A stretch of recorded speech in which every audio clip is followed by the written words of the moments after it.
కనుక దయచేసి కేసీఆర్ని తిట్టడమో కేటీఆర్ని తిట్టడం అయిపోయింది. అది ఎలక్షన్ల వరకు జరిగింది అంతవరకు. తేరుకురు ప్రజలందరూ కూడా అయ్యో పొరపాటు చేసినామని, పెద్ద ఆయనకు పొరపాటు చేసినాం, అరే మళ్ళీ ఎప్పుడు ఎలక్షన్ వస్తాయని 1000 కళ్ళతో కొంతమంది చచ్చిపోయేటోళ్ళు ముసలోళ్ళు సాగు దగ్గర ఉన్న కూడా మళ్ళీ ఓటేజ్ చచ్చిపోతా, కేసీఆర్ ఓటేజ్ చచ్చిపోతా, గప్పటి వరకు దేవుడు బతికిస్తేసారని చెప్పి వాళ్ళు కూడా చాలామంది ఉన్నారు. కావాలంటే మీరు పరిశీలించండి, ఎక్కడైనా పోయి అడగండి. కనుక ఈ ప్రభుత్వం వారోత్సవాల పేరు మీద కేసీఆర్ గారిని తిట్టి ప్రభుత్వాన్ని తిట్టి ఏం చేయలేదంటే కాదు. మీరు ఏ జిల్లాలో మీరు మాట్లాడతారో ఆ జిల్లాకి ఏం చేసిందో ప్రభుత్వం ఆ 2 నెలల్లో మీరు చెప్పండి, చేయబోయి చెప్పండి.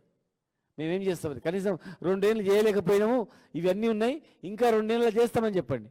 అంతేగాని ఏం చేయలేదంటే మరి మేమందరం ఉండి ఏం చేయకుండా మేము ఉన్నామంటే ఎట్లా? ఇంతమందిని 10 సంవత్సరాలు రేయింబోలు కష్టపడ్డాం. అంతకుముందు తెలంగాణ రాష్ట్రం గురించి 15 ఏళ్ళు కష్టపడ్డాం. రాష్ట్రాన్ని తెచ్చుకున్నాం, రాష్ట్రాన్ని తెచ్చుకొని రాష్ట్రాన్ని బాగు చేసుకున్నాం, జిల్లాని బాగు చేసుకున్నాం. ఎక్కడో ఉండేటువంటి తెలంగాణను ఎక్కడికో తీసుకుపోయినాం.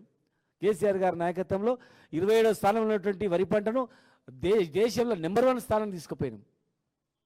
ఇవన్నీ విజయాలు కాదా? విజయాలు చెప్తూ మేము ఏం చెప్తే అరే నిజమే ఇవి చేసిందో చేయలేదని చెప్తారు, నమ్ముతారు. అసలు ఏం చేయలేదంటే తాగుతున్నప్పుడు ఉదయం మంచినీళ్ళని నల్ల పట్టినప్పటి నుంచి ముసలమ్మ సేన్ కాడికి పోయేంత వరకు అడుగు తీసి ఇట్లా అడుగేస్తే కనిపించేది 10 సంవత్సరాల అభివృద్ధి మాత్రమే. కనుక దయచేసి ఇంకొకసారి ఈ విజయోత్సవాల సభలో ఏం చేయలేదని చెప్పకుండా మేము చేసేది ఏం చెప్పకపోయినా మీరు చేసేది చెప్పుకుంటే బాగుంటుందని చెప్పి విధానం విజ్ఞప్తి చేస్తాను.